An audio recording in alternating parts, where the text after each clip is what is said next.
তুরস্কের একসময়ের ক্যারিশম্যাটিক নেতা রিসেপ তাইপ এরদোয়ান বর্তমানে ক্ষমতায় থাকলেও তার দমনপীড়ন নীতির কারণে দেশে বিদেশে উঠেছে সমালোচনা ঝড়। কারাবন্দী বিরোধী নেতা ইমামোগ্লুর বাড়তে থাকা জনপ্রিয়তা ভাবাচ্ছে এরদোয়ানকে। ক্ষমতা ধরে রাখতে নানা সময় বিরোধী শক্তিকে দমাতে তিনি নিয়েছেন নানা কৌশল। এতে প্রশ্ন উঠেছে, তুরস্ক কি হাঁটছে স্বৈরাচারিতার পথে? ২২ বছর ধরে তুরস্কের ক্ষমতার মসনদে রিসেপ তাইপ এরদোয়ান দায়িত্ব পালন করেছেন প্রধানমন্ত্রী ও রাষ্ট্রপতি উভয় পদেই। দীর্ঘ শাসনামলে নানামুখী সংকটে পড়েছেন বটে, তবে এবারের মতো এতটা নয়।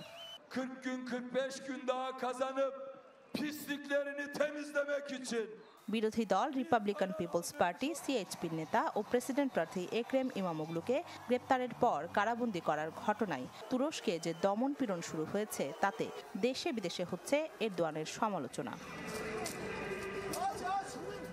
সমালোচকদের ভয় ভীতি দেখানো, সরকার বিরোধী বিক্ষোভ হলেই গণগ্রেপ্তার, এমন নানা ঘটনা দেখেছে তুরস্কবাসী। রাষ্ট্রীয় প্রতিষ্ঠানগুলোকে এমনভাবে পরিচালনা করা হচ্ছে যাতে ক্ষমতাসীন দলই নির্বাচনী সুবিধা পায়। নিয়ন্ত্রিত হচ্ছে গণমাধ্যমও, বিচার ব্যবস্থাও কুক্ষিগত। বিরোধী মতাদর্শের বিচারকদের হটিয়ে এরদোয়ানের পছন্দসই ব্যক্তিদের বসানো হয়েছে বিচারকের চেয়ারে। সব মিলিয়ে একসময়ের ক্যারিশম্যাটিক রাষ্ট্রনেতা এরদোয়ানকে অনেকেই দেখছেন স্বৈরশাসক হিসেবে।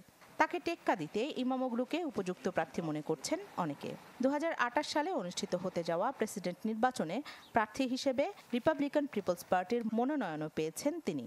তবে এক্ষেত্রেও রয়েছে জটিলতা, কারণ অর্থ আত্মসাৎ, ঘুষ নেওয়া ও সন্ত্রাসী সংগঠন চালানোর মতো অভিযোগে কারাবন্দী ইমামোগ্লু আদৌ 28-এর নির্বাচনে অংশ নিতে পারবেন কিনা তা নিয়ে সংশয় রয়েছে। ফলে ইমামোগ্লুর পরিণতিও হতে পারে এরদোয়ান বিরোধী কুর্দি নেতা সেলাহাদ্দিন দেমিত্তাসের মতোই। 2014 ও 2018 সালে এরদোয়ানের বিরুদ্ধে প্রেসিডেন্ট নির্বাচনে লড়েছিলেন তিনি, তবে সন্ত্রাসবাদের অভিযোগ এনে তাকে কারাবন্দী করা হয়। এরপর 2023 সালে রাজনীতি থেকে বিদায়ের ঘোষণা দেন দেমিত্তাস। ইমামোগ্লুর ক্ষেত্রেও কারাবন্দী করে রাখার সেই পুরনো কৌশলে হাঁটছেন এরদোয়ান।